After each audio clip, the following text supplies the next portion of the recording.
ایک حافظ قرآن کو اس دنیا اور مرنے کے بعد کون سا بڑا اعزاز دیا جاتا ہے؟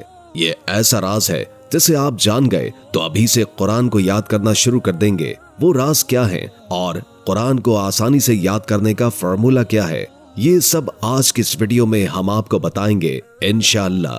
دنیا میں سب سے زیادہ یاد کی جانے والی کتاب قرآن پاک آپ کے سامنے ہے۔ عام طور پر انسان کو کسی کتاب کے ایک پیراگراف کو یاد کرنے میں مشکل ہوتی ہے، لیکن اتنی بڑی کتاب یعنی قرآن پاک آج کروڑوں لوگوں کو زبانی کیسے یاد ہے؟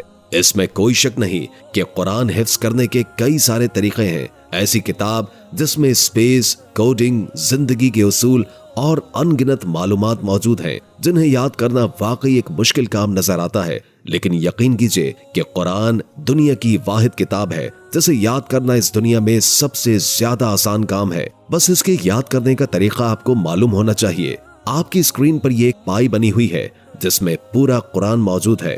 45% قرآن پاک صرف 72 الفاظ پر مشتمل ہے، جس میں پریپوزیشنز، ڈیمونسٹریٹو پروناؤنس اور کوسچنز وغیرہ شامل ہیں۔ قرآن میں یہ سب سینکڑوں بار استعمال ہوئے ہیں اور ان میں سے کچھ ہزاروں دفعہ بھی۔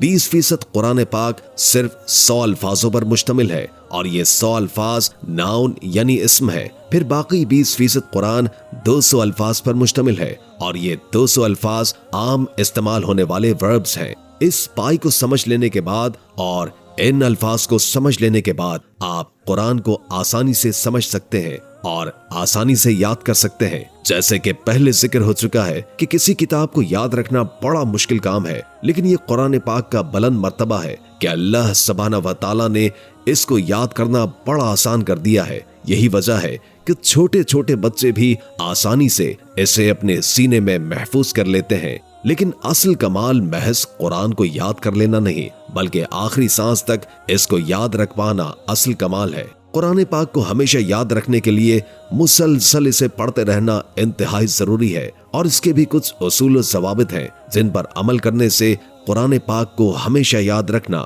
انتہائی آسان ہو جاتا ہے۔ قرآن پاک کو حفظ کرنے کا سب سے آسان طریقہ یہ ہے کہ جو آیت یا سورہ آپ نے یاد کی ہو اسے نماز میں تلاوت کریں۔ جب دن میں 5 مرتبہ نماز میں آپ اسے دہراؤ گے تو یقیناً وہ آپ کو مرتے دم تک یاد رہے گا۔ اس کے علاوہ جو آیت آپ نے یاد کی ہو اس کی تلاوت آپ بار بار سنیں۔ یہ کام آج آپ آسانی سے اپنے موبائل فون سے کر سکتے ہیں، جس میں یوٹیوب پر آپ کسی بھی قاری کی آواز میں وہ آیت سن سکتے ہیں۔ اگلا طریقہ یہ ہے کہ جو کچھ آپ کو یاد ہو اسے بار بار لکھیں۔ ایک سائنسی تحقیق میں یہ بات سامنے آئی ہے کہ جو کچھ یاد کر کے کسی کاغذ پر بار بار لکھے جائیں تو وہ آسانی سے بھولتے نہیں۔ قرآن پاک کی تلاوت کے لیے ہر دم ایکٹیو رہنا چاہیے اور جسم میں چستی ہمیشہ باقی رہنی چاہیے۔ اگر کبھی سستی کا احساس ہو تو چلتے پھرتے قرآن پڑھا کریں۔ ایسی صورت میں جسم متحرک رہے گا اور آپ کو تلاوت کا مزہ بھی آئے گا۔ اور جب بھی قرآن یاد کرنے بیٹھیں تو ایکٹیو ہو کر بیٹھیں اور دل میں اللہ کی عظمت کا خیال کریں اور اپنی ذمہ داری کا خیال کرتے ہوئے کامل یکسوئی، توجہ اور انہماک کے ساتھ قرآن پڑھیں، اور اتنی بلند آواز سے پڑھیں کہ خود اپنے کانوں سے سن سکیں، تاکہ 2 ذرائع سے قرآن دماغ تک پہنچے، ایک آنکھ اور پڑھنے کے ذریعے اور دوسرا کان سے سننے کے ذریعے۔ قرآن پاک حفظ کرنے کے لیے ایک مسنون عمل بھی حدیث کی کتابوں میں لکھا ہے جو نبی کریم صلی اللہ علیہ وآلہ وسلم نے حضرت علی کرم اللہ وجہ الکریم کو بتایا تھا۔ حضرت علی نے نبی کریم صلی اللہ علیہ وآلہ وسلم سے عرض کیا، یا رسول اللہ، میں قرآن یاد کرتا ہوں لیکن وہ میرے سینے سے نکل جاتا ہے، محفوظ نہیں رہتا۔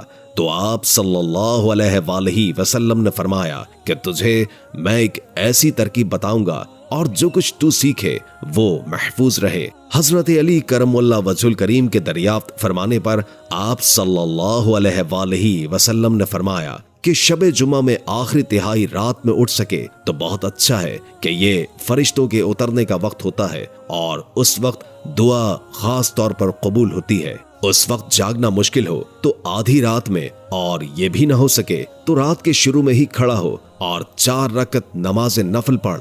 پہلی رکعت میں سورہ فاتحہ کے بعد سورہ یاسین، دوسری رکعت میں سورہ فاتحہ کے بعد سورہ دخان اور تیسری رکعت میں سورہ فاتحہ کے بعد علم سجدہ